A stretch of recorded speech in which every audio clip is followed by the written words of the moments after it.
देखो ना, चांदनी रात में इतनी तेज बारिश हो रही है, लगता है कहीं कुछ बहुत बुरा हो रहा है। और वो देख, आसमान में सैकड़ों कौवे कैसे गोल गोल घूम रहे हैं। क्या बाबा आप भी?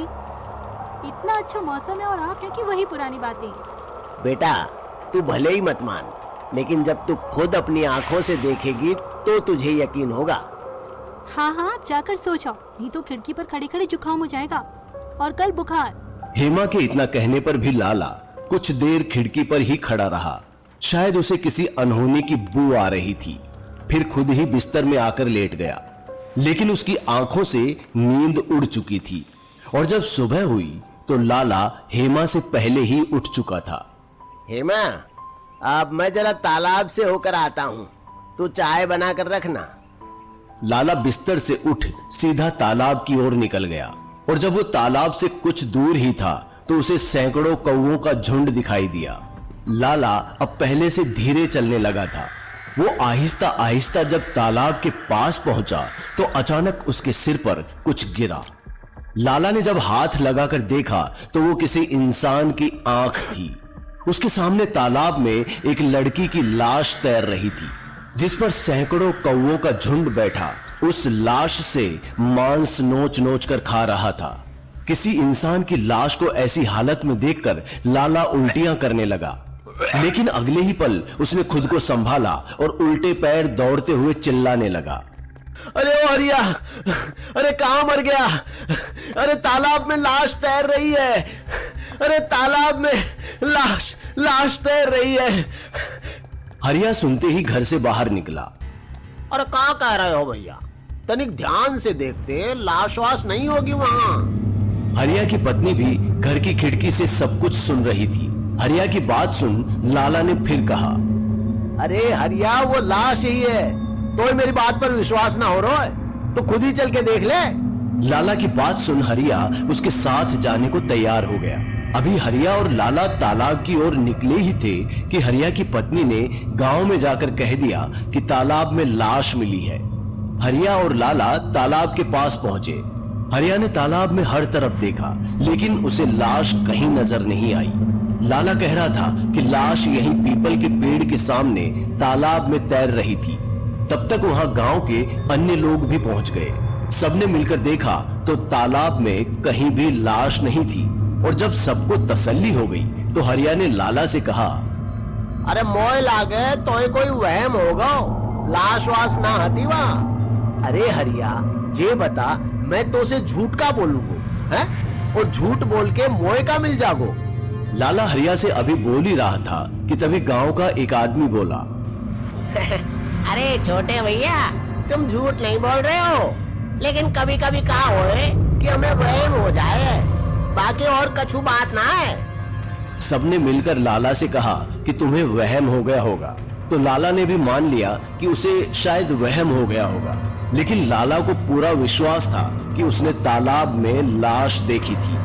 कुछ देर बाद जब हरिया घर पहुंचा तो उसके घर के बाहर गांव की सभी महिलाएं इंतजार कर रही थी।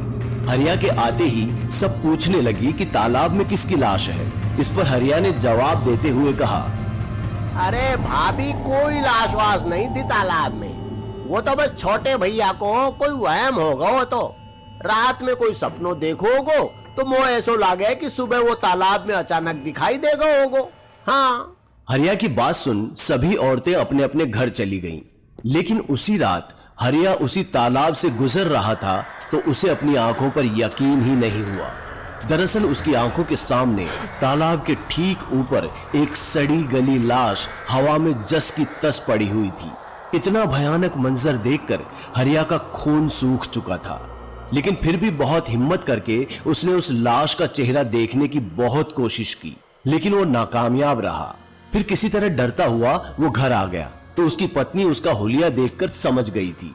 हरिया की पत्नी ने हरिया से बहुत पूछा कि उसने कुछ गलत देखा क्या, क्यों डर के मारे उसका चेहरा सफेद पड़ा हुआ है। लेकिन हरिया ने किसी से कुछ भी नहीं कहा और बिना खाए ही छत पर सोने के लिए चला गया।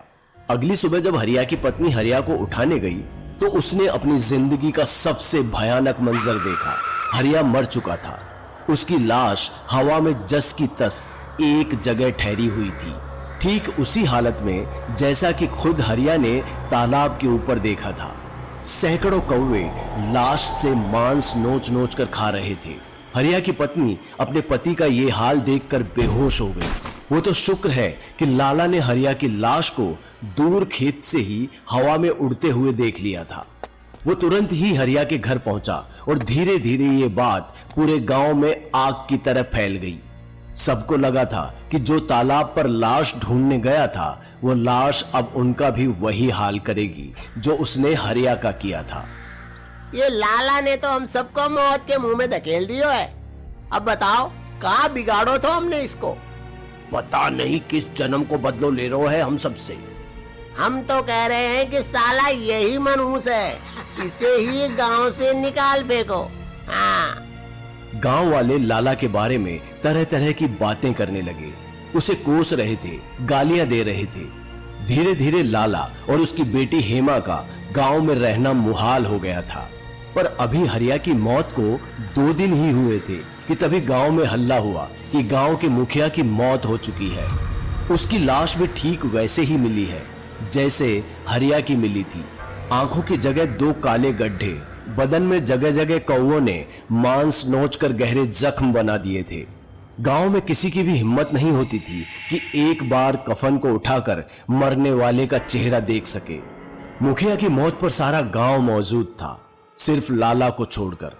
इस बात से सबको यकीन हो गया था कि इन मौतों के पीछे लाला का ही हाथ है। देखो हम कह रहे हैं कि ये सब लाला का ही किया धरा है। साले को जिंदा छोड़कर बहुत बड़ी गलती कर दी है। अरे कोई नहीं, गलती को सुधारा भी तो जा सकता है। गांव वाले आपस में इतना सब कुछ बोलकर चुप हो गए थे। फिर जब रात हुई तो हर घर से एक आदमी निकला और धीरे धीरे पूरी भीड़ लाला के घर की तरफ चलने लगी। किसी के हाथ में डंडा था तो किसी के हाथ में मिट्टी का तेल। फिर जैसे ही सब लोग लाला के घर के पास पहुंचे तो उन्होंने घर का दरवाजा बाहर से बंद कर दिया और पूरे घर को आग के हवाले कर दिया और फिर वापस अपने अपने घर चले गए। लेकिन जब सुबह हुई तो पूरे गांव में मातम पसरा हुआ था। दरअसल पिछली रात जब गांव वाले लाला का घर जला रहे थे तो गांव में 2 हत्याएं हो गई थी, ठीक उसी तरह जैसे हरिया और मुखिया मरा था। गांव में अब किसी को समझ में नहीं आ रहा था कि आगे करना क्या है। ना जाने किसको श्राप लगो है, कौन है इन सब के पीछे। आखिर इस गांव ने किसी का क्या बिगाड़ा है। पुरखों की सारी जमीन जायदाद सब यही है, आखिर इसे छोड़कर जाएं तो कहां जाएं? गांव का एक आदमी रोता हुआ सबसे कह रहा था। पूरे गांव में मनहूसियत फैल गई थी। डर इस कदर बढ़ चुका था कि दिन में भी कोई घर से बाहर नहीं निकलता था। लोगों ने अपने बच्चों को रिश्तेदारों के यहाँ भेज दिया, रात को सोना छोड़ दिया। तरह तरह की माला और शमशान की राख, काले घोड़े की नाल और पता नहीं क्या क्या अपने दरवाजों पर टांगने लगे, खुद पहनने लगे। लेकिन इन सब का कोई नतीजा नहीं निकला, क्योंकि मुखिया को मरे अभी 2 दिन ही गुजरे थे कि गांव में फिर से 2 मौतें हो गई। पिछले 1 हफ्ते में गांव में 6 लोग मर चुके थे। अब तक किसी को पता नहीं था कि इन मौतों की वजह क्या है। अब सबके डर की इंतहा हो चुकी थी। सबने सोच लिया था कि अब अपना सब कुछ छोड़कर यहां से जाना होगा। यही सोच लिए सभी गांव वाले गांव से जाने के लिए चल दिए। लेकिन अभी सब लोग इकट्ठा हुए ही थे कि तभी सबने देखा कि लाला सामने से चला आ रहा है। पर इससे पहले कि लोग लाला को भूत समझकर भागते, लाला ने सबको रोकते हुए कहा, अरे मैं भूत नहीं हूँ और ना ही मैंने किसी को मारो है। और अगर आज मैं जिंदो हूँ तो हरिया की पत्नी की वजह से हूँ, जिसने पहले ही मुझे तुम लोगों के इरादे बता दिए थे। लेकिन मैं खाली हाथ नहीं आयो हूँ, इस अनहोनी की वजह को ढूंढ कर लायो हूँ। लाला की बात सुनते ही सबके कान खड़े हो गए थे। पर लाला इससे पहले कि आगे कुछ कहता, लोगों ने देखा कि लाला के पीछे से एक अघोरी चला आ रहा है। यो है अघोरी नंदा, यो ही हमको बताएंगे कि आखिर हम लोग किस श्राप से ग्रस्त हैं। लाला ने अघोरी को देखते हुए गांव वालों से कहा, पर अघोरी को देखते ही गांव वाले डर गए थे। इधर अघोरी गांव के लोगों को बड़े गौर से देख रहा था। फिर एकदम से चिल्लाकर बोला, मरोगे, तुम सब मरोगे। तुमने उस चित्राक्षी को मरने के लिए छोड़ दिया था। चित्राक्षी? ये चित्राक्षी कौन है? गांव के आदमी ने अघोरी से पूछा। इस पर अघोरी ने कहा, वो गुस्सा है, बहुत गुस्सा है। तुमको क्या लगता है तुम इस गांव को छोड़ दोगे तो तुम जिंदा बच जाओगे? नहीं, तुम दुनिया के किसी भी कोने में चले जाओ, वो तुमको जिंदा नहीं छोड़ेगी। पर अघोरी बाबा, हमने तो किसी को नहीं मारा। मारा नहीं तो क्या, उसकी मदद भी तो नहीं की। उसकी शक्तियों ने इस गांव को श्रापित कर दिया है, जिसका कोई इलाज नहीं। तुम लोगों के पास मरने के सिवा और कोई रास्ता नहीं। अघोरी नंदा ने गांव वालों से जब ये कहा तो पूरा गांव एकदम रोने लगा। तभी लाला ने अघोरी से कहा, जब हमको ऐसे ही मरना था तो मैं पागलों की तरह आपको ढूंढता हुआ इस गांव में क्यों लाया हूं? लाला की बात अघोरी को बुरी लगी। पर तू समझ नहीं रहा लाला, बस एक मौत और फिर उसे अपना शरीर मिल जाएगा। तब उसे रोक पाना किसी के बस की नहीं, मेरे भी नहीं। लेकिन अभी भी एक मौत को फर्क है अघोरी बाबा, तब तक तो हमारी मदद कीजिए। लाला की बात सुन और गांव वालों को रोता देख अघोरी नंदा सबकी मदद करने को तैयार हो गया। शाम अब रात की काली चादर ओढ़ रही थी। अघोरी नंदा ने सभी गांव वालों को तालाब के पास ही खाली खेत में इकट्ठा कर लिया और शमशान की राख से एक बड़ा घेरा बनाते हुए कहा, सुनो, चाहे कुछ भी हो जाए, तुम में से कोई भी इस घेरे से बाहर नहीं आएगा। अगर किसी ने भी ये घेरा तोड़ा तो सब के सब मारे जाएंगे। अघोरी की बात सबने ध्यान से सुन ली थी। सब गांव वाले घेरे के अंदर ही डरे सहमे बैठे हुए थे और सभी गांव वालों के बीच में अघोरी नंदा ने यज्ञ करना शुरू कर दिया। फिर अघोरी नंदा ने जैसे ही मंत्र पढ़ने शुरू किए तो पूरे आसमान में कौवों की आवाज गूंजने लगी। लेकिन अघोरी नंदा रुकने का नाम नहीं ले रहा था। उसके मंत्रों की गूंज पूरे आसमान में गूंज रही थी। फिर अचानक ही सभी गांव वालों की सांसें रुक गई, क्योंकि सब तालाब से निकलती लाश को देख रहे थे। क्यों मदद कर रहा है तू इन सब की? जब इन्होंने मुझे मरने के लिए छोड़ दिया, उस रात मैंने मदद के लिए इनको कितना पुकारा, लेकिन किसी ने भी मेरी मदद नहीं करी। मेरे साथ साथ मेरे पेट में पल रहा मेरा बच्चा भी मर गया। मैं एक चित्राक्षी हूँ, एक चित्राक्षी। मैं इनमें से किसी को जिंदा नहीं छोड़ूंगी, किसी को भी नहीं। चित्राक्षी ने इतना कहा और आसमान में उड़ रहे सारे कौवे एक एक कर गांव वालों पर हमला करने लगे। घेरे के अंदर अफरा तफरी मच गई थी, लेकिन अभी तक घेरा किसी ने भी पार नहीं किया था। अब इसमें इनकी क्या गलती है? उस रात नियति को यही मंजूर था। एक तो बारिश, ऊपर से तेज हवाएं। अरे हम में से किसी तक तेरी आवाज ही ना पहुंची। लाला ने बड़ी हिम्मत कर उस चित्राक्षी से कहा। इस पर चित्राक्षी ने और गुस्से में कुछ मंत्र बुदबुदाए और आसमान में उड़ रहे कौवे घेरे पर गिरने लगे, जिससे वो घेरा धीरे धीरे मिटने लगा। तुझे क्या लगा था कि तू 7 शरीरों की बलि लेकर वापस से इंसानी जिस्म पालेगी? ये प्रकृति के विरुद्ध है। इस दुनिया में जो भी आया है उसका इस दुनिया से जाना तय है, जिसे तू तो क्या खुद भगवान भी नहीं बदल सकते। अघोरी ने इतना कहा और आग में अपनी कलाई काटकर खून की आहुति डाल दी। आहुति की आंच से आसमान में उड़ रहे सारे कौवे हवा में ही जलने लगे। पूरे आसमान में आग लग गई और कौवों की चीख गूंजने लगी। इतनी रोशनी हो गई कि मानो दिन हो गया हो। लेकिन इसी बीच लाला से एक गलती हो गई। जाने अनजाने लाला का एक पैर शमशान की राख के घेरे के बाहर चला गया और जैसे ही चित्राक्षी ने यह देखा तो तुरंत ही लाला का पैर पकड़ उसे घेरे के बाहर खींच लिया। लाला अब चित्राक्षी के कब्जे में था। सब ये लड़ाई हार चुके थे। सबको पता था कि लाला ही वो 7वीं आहुति है, जिसके मरते ही चित्राक्षी को शरीर मिल जाएगा और फिर यहां से कोई भी जिंदा बचकर नहीं जाएगा।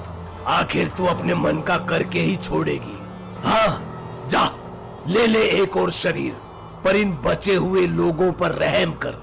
इन बिचारों ने तेरा क्या बिगाड़ा है? अघोरी अब उस चित्राक्षी से बाकी गांव वालों की जान का सौदा कर रहा था, पर इससे पहले कि चित्राक्षी कुछ कहती, लाला ने चुपके से जमीन से नुकीली लकड़ी उठाई और अपने पेट में घोंप ली। चित्राक्षी के मारने से पहले ही लाला मर रहा था। लाला को मरता देख चित्राक्षी ने आसमान की तरफ देखा, फिर लाला के मुर्दा जिस्म की छाती पर बैठकर आंखें बंद कर कुछ मंत्र बुदबुदाने लगी। मगर लाला अभी जिंदा था और अघोरी ये जानता था।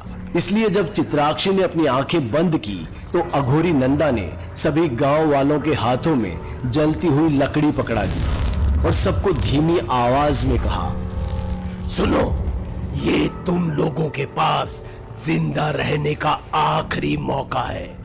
लाला के जिस्म में अभी तक कुछ सांसें बाकी है, इसलिए मैं अपने मंत्रों से उसे कुछ और देर जिंदा रखूंगा।